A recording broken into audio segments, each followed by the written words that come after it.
आज का हमारा विषय है भ्रूणपोष यानी endosperm.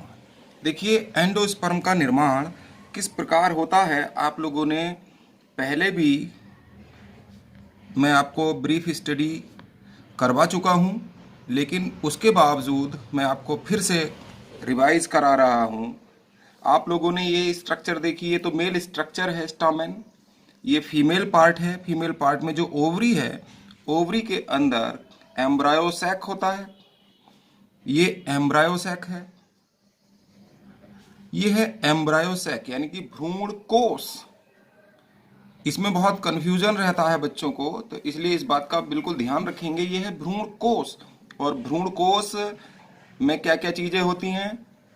Egg cell, 2 synergid, 3 antipodals और बीच में द्वितीयक केंद्रक, सेकेंडरी न्यूक्लियस। ये सेकेंडरी न्यूक्लियस होता है, आप लोगों को जानकारी है। ये क्या है? द्वितीयक केंद्रक। और द्वितीयक केंद्रक का निर्माण कैसे हुआ है आप लोगों को पता है? जब भ्रूण कोष का निर्माण होता है तो गुरु बीजाणु से, मेगास्पोर से, तो उसमें जो मेगास्पोर का जो केंद्रक है 3 बार माइटोसिस करके 8 केंद्रक बनाता है, और फिर 8 केंद्रक में से 3 केंद्रक इधर एग एपरेटस का निर्माण करते हैं। ये एग एपरेटस बनाते हैं, आप लोगों को पहले से जानकारी है इसकी। और 3 एंटीपोडल्स बनाते हैं, एंटीपोडल्स, और जो 2 केंद्रक हैं मध्य में आकर सेकेंडरी न्यूक्लियस या द्वितीयक केंद्रक बनाते हैं। इसको हम द्वितीयक केंद्रक या सेकेंडरी न्यूक्लियस के नाम से जानते हैं। ये होता है द्वितीयक केंद्रक। द्वितीयक केंद्रक में जब ट्रू निषेचन होता है, सत्य निषेचन होता है, परागकण इसके वर्तिकाग्र पर गिरते हैं, जमेंगे, जमने के बाद पराग नलिका निकलेगी, और फिर इस पराग नलिका से 2 नर केंद्रक निकलेंगे।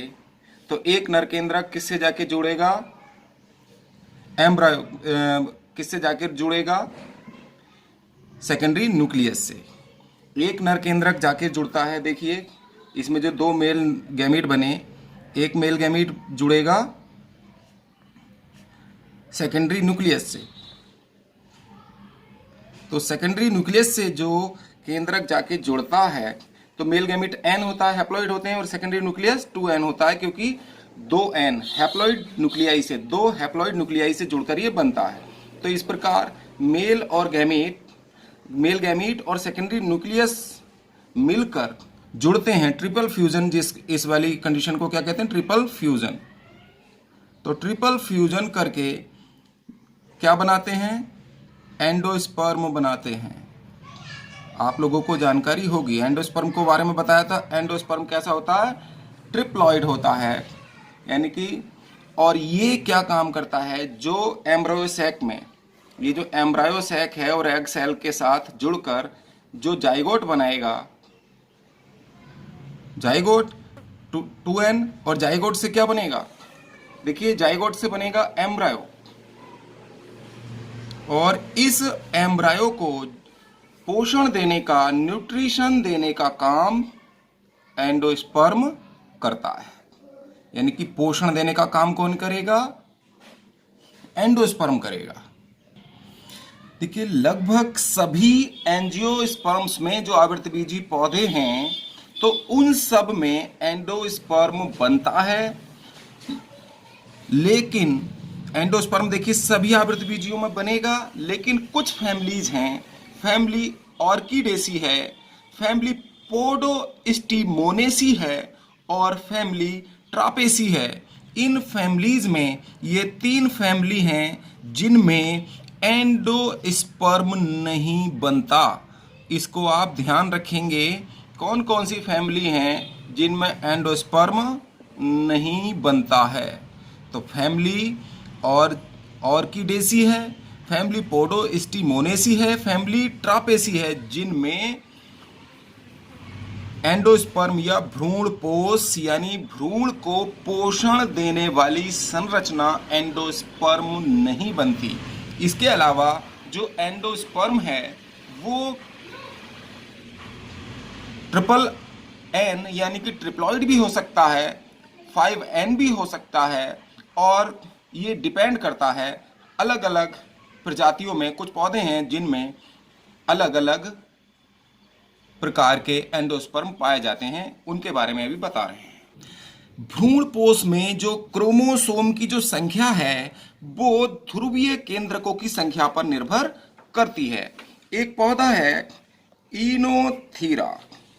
इनोथीरा में जो एंडोस्पर्म होता है वो 2n होता है।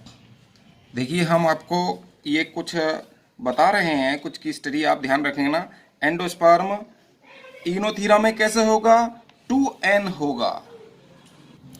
तो यहां एंडोस्पर्म प्लम्बेगो में 5n और पीनिया में भी 5n एंडोस्पर्म पाया जाता है। इसके अलावा पेपरोमिया पेलुसिडा में 9n होता है और पेपरोमिया हिस्पिडुला में ये 15n तक हो सकता है, होता है। अब आते हैं भ्रूणपोष के प्रकार। देखिए भ्रूणपोष के प्रकार, भ्रूणपोष जो है वो 3 प्रकार के होते हैं। पहला है न्यूक्लियर एंडोस्पर्म या केंद्रकीय भ्रूणपोष। ये मुख्यतः पॉलीपिटेली ग्रुप में या पॉलीपिटेली समूह में एंजियोस्पर्म का पॉलीपिटेली समूह होता है जिसके पेटल्स या कोरोला फ्री होते हैं, जुड़े नहीं होते। ऐसे पौधों में ये केंद्रकीय भ्रूणपोष देखने को मिलता है। इसका एग्जाम्पल है कैप्सेला।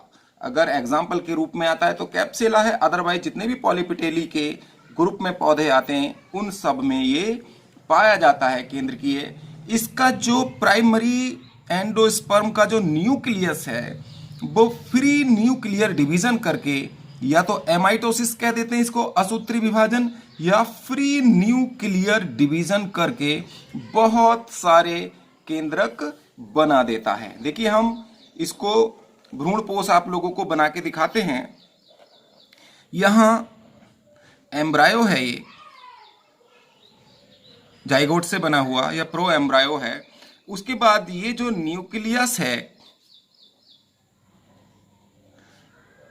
भ्रूणपोष का, ये nucleus nuclear free nuclear division करके बहुत सारे न्यूक्लियाई बना देगा।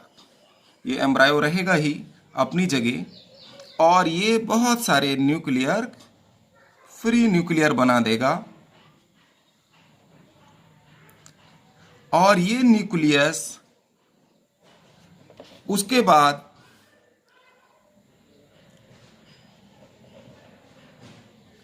ये न्यूक्लियस एक वैक्यूल डेवलप होने से, एक रिक्तिका डेवलप होने से किनारों की तरफ आ जाते हैं। इस प्रकार का भ्रूणपोष न्यूक्लियर या केंद्रकीय भ्रूणपोष कहलाता है। ये बाद में जाके सेलुलर हो जाता है, कोशिकीय इनके बीच भित्तियां बन जाती हैं, बाद में जाके ये सेलुलर हो जाता है। अब बताते हैं हम अगले भ्रूणपोष के बारे में। दूसरा प्रकार है हमारा सेल्यूलर एंडोस्पर्म यानी कोशिकीय भ्रूणपोष। ये एडोक्सा में देखने को मिलता है और ये एंजियोस्पर्म्स के गैमोपिटेली समूह का महत्वपूर्ण लक्षण है। ये गैमोपिटेली में, और जो न्यूक्लियर केंद्रकीय भ्रूणपोष हमने बताया वो पॉलीपिटेली में पाया जाता है। गैमोपिटेलिस का मतलब होता है पेटल्स फ्यूज। जिन फैमिली में जो फ्लावर्स के जो पेटल्स हैं, कोरोला और कैलिक्स हैं, वो जुड़े होते हैं, तो उनमें एडोक्सा भी आता है। तो एडोक्सा में या ऐसे पौधों में गैमोपिटेली वर्ग के आता है। इसके अलावा देखिए सेलुलर जो एंडोस्पर्म है, ये जब इसमें न्यूक्लियर डिवीजन होगा, ये भी बहुत आसान है, ये हम बना रहे हैं जाइगोट या एम्ब्रायो, ये रहेगा। इसके साथ साथ इसमें क्या होता है, जब न्यूक्लियर डिवीजन हुआ, मान लीजिए न्यूक्लियर डिवीजन हो रहा है, तो न्यूक्लियर डिवीजन के साथ साथ इसमें सेल वॉल भी बनती चली जाती है, यानी कि एक कोशिका भित्ति भी इसमें बनती चली जाती है। तो इस प्रकार ये जो भ्रूणपोष है, एंडोस्पर्म है, इस प्रकार का एंडोस्पर्म सेलुलर एंडोस्पर्म कहलाता है, क्योंकि इसमें सेल वॉल भी साथ साथ बनती जाती है केंद्रक विभाजन के साथ। जब इसका जो केंद्रक है एंडोस्पर्म का उसमें डिवीजन होगा तो डिवीजन के साथ साथ सेल वॉल भी बनती चली जाती है, ये सेलुलर हो जाता है, कोशिकीय हो जाता है। इसीलिए इसको हम कोशिकीय भ्रूणपोष या सेलुलर एंडोस्पर्म कहते हैं। अगला प्रकार है आपका हेलोबियल एंडोस्पर्म या माध्यमिक भ्रूणपोष। ये एकबीजपत्री पौधों का एक वर्ग है हेलोबी। इस वर्ग का ये विशिष्ट लक्षण होता है, यह जो है न्यूक्लियर, समझ लीजिए इस बात को, ये न्यूक्लियर एंडोस्पर्म और सेलुलर एंडोस्पर्म के मध्य की अवस्था मानी जाती है।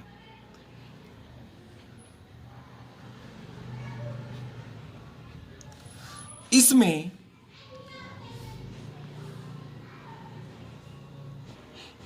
सबसे पहले जो एंडोस्पर्म है इसका ये सेकेंडरी न्यूक्लियस है या द्वितीय केंद्रक एंडोस्पर्म का न्यूक्लियस है। ये प्रथम विभाजन के बाद, इसमें फर्स्ट डिवीजन के बाद ही ये एम्ब्रायो या जाइगोट होगा।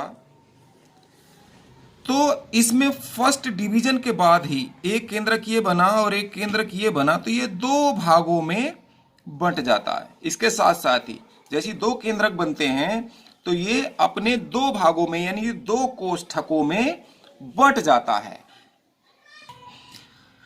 इन चैम्बर्स के नाम जो दो कोष्ठकों में बटेगा, जिधर एम्ब्रायो होता है इसको माइक्रोपाइलर चैम्बर कह देते हैं।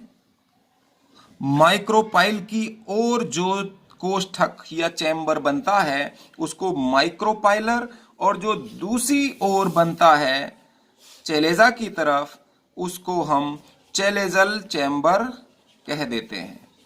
उसके बाद इस भ्रूणकोश में फ्री न्यूक्लियर डिवीजन होते हैं। उसके बाद इसमें फ्री न्यूक्लियर डिवीजन हो जाते हैं। ये हम दिखा रहे हैं आपको, देखिए बहुत सारे न्यूक्लियाई फिर एक न्यूक्लियाई से बनते हैं। तो फ्री न्यूक्लियर डिवीजन भी हुआ। ये मध्य की अवस्था क्यों कही गई, न्यूक्लियर की और सेलुलर की? देखिए जब एक जो केंद्रक था, ये जो केंद्रक है, जब इसमें विभाजन हुआ तो इसके विभाजन के साथ क्या बनी, एक वॉल बन गई, एक भित्ति बन गई। तो भित्ति किसका लक्षण है भाई? न्यूक्लियर डिवीजन के साथ भित्ति बनना कौन सा लक्षण है? सेलुलर एंडोस्पर्म का। और दूसरी बात, भित्ति बनने के बाद अब भित्ति नहीं बन रही है, अब फ्री न्यूक्लियर डिवीजन हो रहा है। अब इसके न्यूक्लियाई में, इन दोनों न्यूक्लियाई में फ्री न्यूक्लियर डिवीजन हुआ। ये किसका लक्षण हुआ? ये लक्षण हुआ फ्री न्यूक्लियर डिवीजन यानी न्यूक्लियर डिवीजन का। तो दोनों के मध्य की अवस्था हुई, इसीलिए इसको हेलोबियल या माध्यमिक भ्रूणपोष कहते हैं। धन्यवाद।